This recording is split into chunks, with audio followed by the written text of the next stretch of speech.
2 Tawarik 23.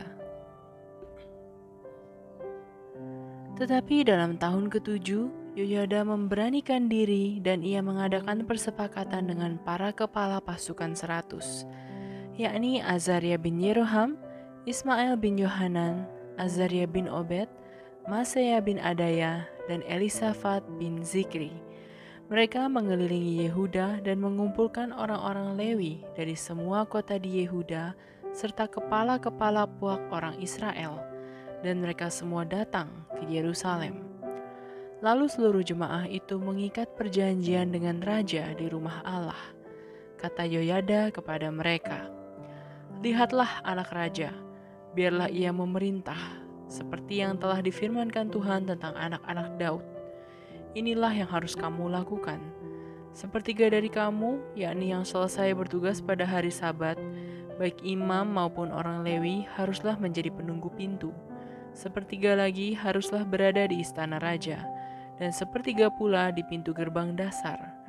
Sedang seluruh rakyat haruslah berada di pelataran rumah Tuhan. Siapapun tidak boleh memasuki rumah Tuhan, selain daripada para imam dan orang-orang Lewi yang bertugas. Mereka boleh masuk karena mereka kudus, tetapi seluruh rakyat haruslah mentaati peraturan Tuhan. Dalam pada itu, orang-orang Lewi haruslah mengelilingi raja dari segala penjuru, masing-masing dengan senjatanya di tangannya, dan siapa yang memasuki rumah itu haruslah dibunuh. Dan baiklah kamu menyertai raja setiap kali ia keluar atau masuk." Orang-orang Lewi dan seluruh Yehuda melakukan tepat seperti yang diperintahkan Imam Yoyada. Masing-masing mengambil orang-orangnya yang selesai bertugas pada hari Sabat bersama-sama dengan orang-orang yang masuk bertugas pada hari itu, karena Imam Yoyada tidak membebaskan rombongan-rombongan itu. Lalu Imam Yoyada memberikan kepada para kepala pasukan 100 itu tombak-tombak, utar-utar, dan perisai-perisai kepunyaan Raja Daud yang ada di rumah Allah. Ia menempatkan seluruh rakyat masing-masing dengan lembing di tangannya, di lambung kanan sampai ke lambung kiri rumah itu, dengan mengelilingi mesbah dan rumah itu untuk melindungi raja. Sesudah itu Yoyada dan anak-anaknya membawa anak raja itu keluar, mengenakan jejamang kepadanya, dan memberikan hukum Allah kepadanya. Mereka menobatkan dia menjadi raja serta mengurapinya. Lalu berserulah rakyat, "Hiduplah raja!" Ketika Atalia mendengar pekik rakyat yang berlari-lari menyambut raja dan memuji-muji dia, pergilah ia mendapatkan rakyat itu ke dalam rumah Tuhan. Lalu dilihatnyalah raja berdiri dekat tiangnya pada jalan masuk, sedang para pemimpin dengan para pemegang nafari ada dekat raja. Dan seluruh rakyat negeri bersukaria sambil meniup nafiri, sedang para penyanyi dengan alat-alat musik mereka memimpin nyanyian puji-pujian. Maka Atalia mengoyakkan pakaiannya sambil berkata, "Khianat, khianat." Tetapi Imam Yoyada menyuruh keluar para kepala pasukan 100, yakni orang-orang yang mengepalai tentara. Katanya kepada mereka, "Bawalah dia keluar dari antara barisan. Siapa yang memihak kepadanya harus dibunuh dengan pedang." Sebab imam itu telah berkata tadinya, "Jangan kamu membunuhnya di rumah Tuhan." Lalu mereka menangkap perempuan itu. Pada waktu ia sampai ke jalan masuk istana raja pada pintu gerbang kuda, dibunuhlah ia di situ. Kemudian Yoyada mengikat perjanjian antara dia dengan segenap rakyat dan raja, bahwa mereka menjadi umat Tuhan. Sesudah itu masuklah seluruh rakyat ke rumah Baal, lalu merobohkannya. Mereka memecahkan mesbah-mesbahnya dan patung-patungnya, dan membunuh Matan, imam Baal, di depan mesbah-mesbah itu.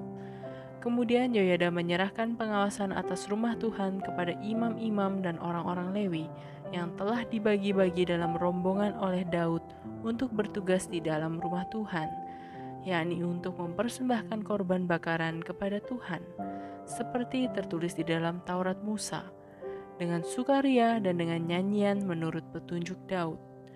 Juga ditempatkannya penunggu-penunggu pintu pada pintu-pintu gerbang rumah Tuhan, supaya dalam hal apapun juga jangan masuk seseorang yang najis. Sesudah itu ia mengajak para kepala pasukan 100, para pemuka, para pemerintah rakyat, dan seluruh rakyat negeri, lalu membawa raja turun dari rumah Tuhan. Mereka masuk ke istana raja melalui pintu gerbang atas, lalu mendudukkan raja ke atas tahta kerajaan.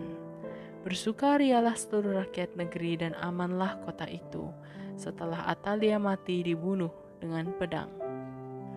2 Tawarik 24. Raja Yoas.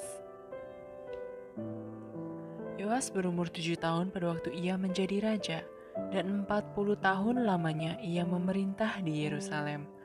Nama ibunya ialah Zibia dari Beersheba. Yoas melakukan apa yang benar di mata Tuhan selama hidup Imam Yoyada. Yoyada mengambil 2 orang istri bagi dia. Dari mereka ia mendapat anak laki-laki dan anak perempuan. Kemudian Yoas bermaksud untuk membaharui rumah Tuhan. Ia mengumpulkan para imam dan orang Lewi dan berkata kepada mereka, "Pergilah kamu ke kota-kota Yehuda dan kumpulkanlah uang dari seluruh orang Israel untuk memperbaiki rumah Allahmu setiap tahun. Lakukanlah hal itu dengan segera." Tetapi orang Lewi itu tidak melakukannya dengan segera.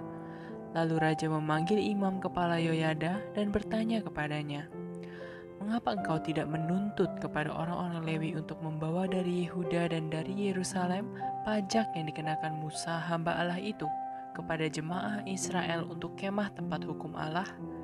Sebab anak-anak Atalia perempuan fasik itu telah membongkar rumah Allah, bahkan memakai barang-barang kudus rumah Tuhan untuk para Baal." Sesudah itu raja memerintahkan supaya dibuat sebuah peti dan ditempatkan di depan pintu gerbang rumah Tuhan, lalu menyuruh mengumumkan di Yehuda dan di Yerusalem bahwa orang harus membawa bagi Tuhan pajak yang dikenakan Musa hamba Allah itu kepada orang Israel di padang gurun. Maka bersukacitalah semua pemimpin dan seluruh rakyat. Mereka datang membawa pajaknya dan memasukkannya ke dalam peti itu sampai penuh. Setiap kali peti itu dibawa masuk untuk diperiksa oleh orang-orang Lewi atas nama raja, dan apabila mereka melihat bahwa sudah banyak uang di dalamnya, maka datanglah panitera raja dan kuasa usaha imam kepala mengeluarkan isi peti itu. Kemudian mereka mengangkat peti itu lalu menaruhnya pula di tempatnya. Demikianlah mereka lakukan setiap kali, dan banyaklah uang yang dikumpulkan. Raja dan Yoyada menyerahkan uang itu kepada mereka yang memanduri pekerjaan pada rumah Tuhan. Mereka ini mengupah tukang-tukang pahat dan tukang-tukang kayu untuk membaharui rumah Tuhan, juga tukang-tukang besi dan tembaga untuk memperbaiki rumah Tuhan. Setelah itu, mulailah tukang-tukang itu bekerja. Pekerjaan perbaikan maju di bawah tangan mereka. Mereka membangun kembali rumah Allah menurut keadaannya semula dan mengokohkannya. Setelah mereka selesai, mereka membawa uang yang kelebihan kepada Raja dan Yoyada.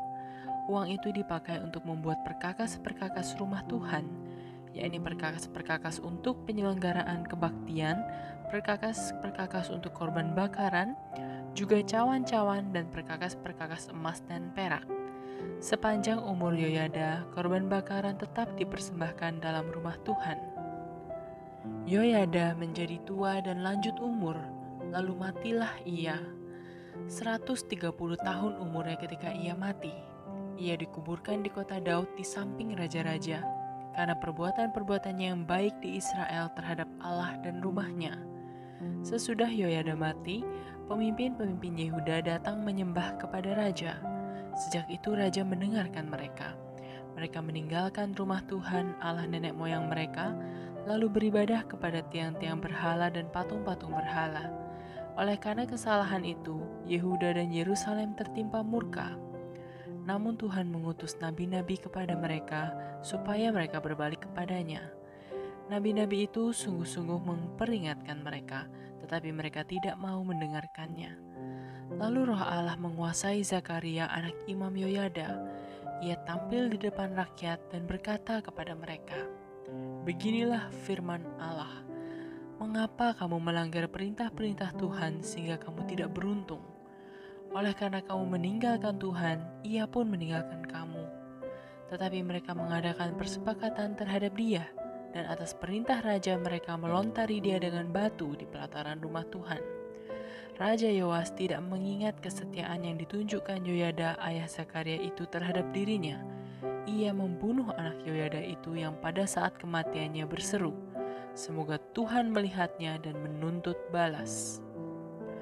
Pada pergantian tahun, tentara Aram maju menyerang Yoas dan masuk ke Yehuda dan Yerusalem. Dari bangsa itu, semua pemimpin habis dibunuh mereka dan segala jarahan dikirim mereka kepada raja negeri Damsyik.